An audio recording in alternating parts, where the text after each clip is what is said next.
నా జన్మ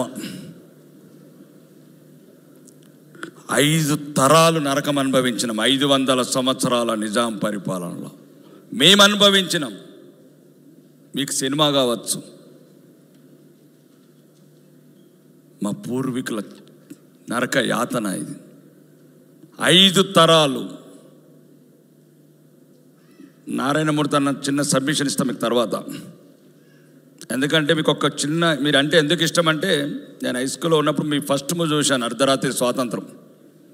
ఎక్కడ పుట్టి ఎక్కడ పెరిగి ఇక్కడికొచ్చి సచ్చినారా బిడ్డలు, మా బాధలే మీ బతుకన్నారా అన్నలు మా వీరులు.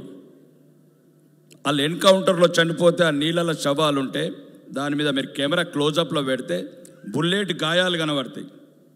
బుల్లెట్ గాయాలు కనబడ్డప్పుడు మీరు అప్పుడు బ్యాక్గ్రౌండ్లో ఏం చూపిస్తారంటే, ఆ కన్న తల్లి చిన్నప్పుడు నుదుటి మీద బుగ్గ మీద కాటుక ముక్క పెట్టిన చూపిస్తారు. దిష్టి చుక్క.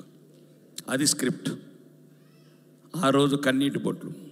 మీకు తెలియాలి ఈ తెలంగాణ చరిత్ర. మీరు అనుకుంటున్నారు ఈ తెలంగాణ చరిత్ర మేము ఎన్ని నరకాలు అనుభవించినాం. మేము పుట్టే వాళ్ళమే కాదు, సర్దార్ వల్లభాయ్ పటేల్ లేకపోతే మేము పుట్టే వాళ్ళమే కాదు తెలంగాణలో. ఎందుకంటే నారాయణమూర్తి గారు ఒక నిజం చెప్పారు. 1947 ఆగస్టు 15 వచ్చిన స్వాతంత్రం ఇక్కడ సంవత్సరం 13 నెలలు రోజు వేల మంది అత్యాచారాల పాలవుతున్నారు, హత్యల పాలవుతున్నారు, అఘాయితల. అక్కడున్న ఢిల్లీ మీదున్న భారత ప్రధానికి ఇక్కడ చలనం లేదు. ఇక్కడ జాతి ఉన్నది, చస్తున్నది, చావు బతుకుల్లో ఉంది. రోజు బొడ్డెమ్మలాడుతున్నారు, బతుకమ్మలాడుతున్నారు, నగ్నంగా చంపబడుతున్నారు. నాకు ఆ నాయకుడికి లేదు. మా బతుకులకు ఒకే ఒక్క సర్దార్ వల్లభాయ్ పటేల్ గారు ఒక్కరే ఆలోచించారు మా గురించి. తెలంగాణ గురించి ఆలోచించిన ఒక వీరుడు, ఒక ధీరుడు, ఒక మహానాయకుడు, ఒక అవతార పురుషుడు, ఒక కారణ జన్ముడు. అతనే లేకపోతే మేము ఈ ప్రపంచంలోకి వచ్చేవాళ్ళం కాదు. మీరు అంటున్నారు చాలామంది. ఎందుకంటే సర్దార్ వల్లభాయ్ పటేల్ గారు మమ్మల్ని ఫ్రీడమ్ చేసి 51లో చనిపోయాడు. మళ్ళా 12 సంవత్సరాల వరకు గోవా అట్లనే ఉంది బానిసత్వంలో. ఆ నాయకుడికి, అక్కడున్న నాయకుడికి ఇక్కడ దేశం మీద లేదు. అప్పటి నుంచి పడితే అన్న వాళ్ళ మునిమనుమడుకు మేము 500 సంవత్సరాలు ఏడిచిన కన్నీలకు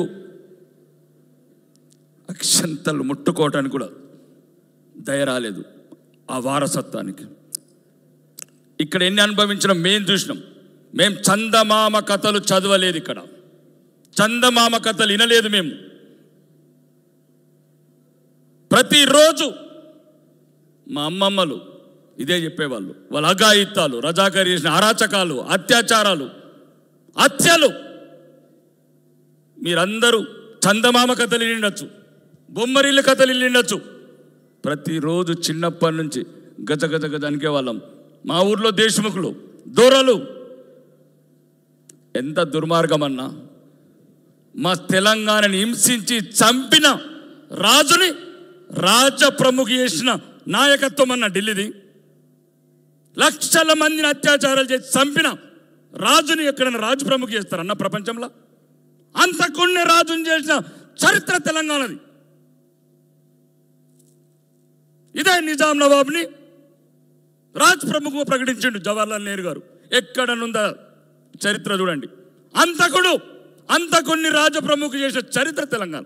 మా కన్నీళ్ళు ఎవరికి పట్టరాలేదు, మా హత్యలు, మా అత్యాచారాలు ఎవరు వినలేదు, ఎవరు చూడలేదు. మా బానిసత్వం, మాతృభాషలో చదువుకోలేని మా బతుకులు మీకు సినిమా కావచ్చు. మా జీవితాలు 500 సంవత్సరాల మా జీవితాలు మేము చూసినాం. దొరల ఆగత్యాలు చూసినాం. కాబట్టి ఒక్కసారి చెప్తున్నా, ఈ సినిమా ఎవడు చూడాలి, ఎందుకు చూడాలి, ఎవడి గురించి చూడాలి? మీరు అంటున్నారన్నా, దాని క్యాప్షన్ ఏంది? ది సైలెంట్ జెనికోడ్ ఆఫ్ హైదరాబాద్ అన్న. 50 ఏళ్ళ తర్వాత మళ్ళీ అదే సౌండ్ అన్న.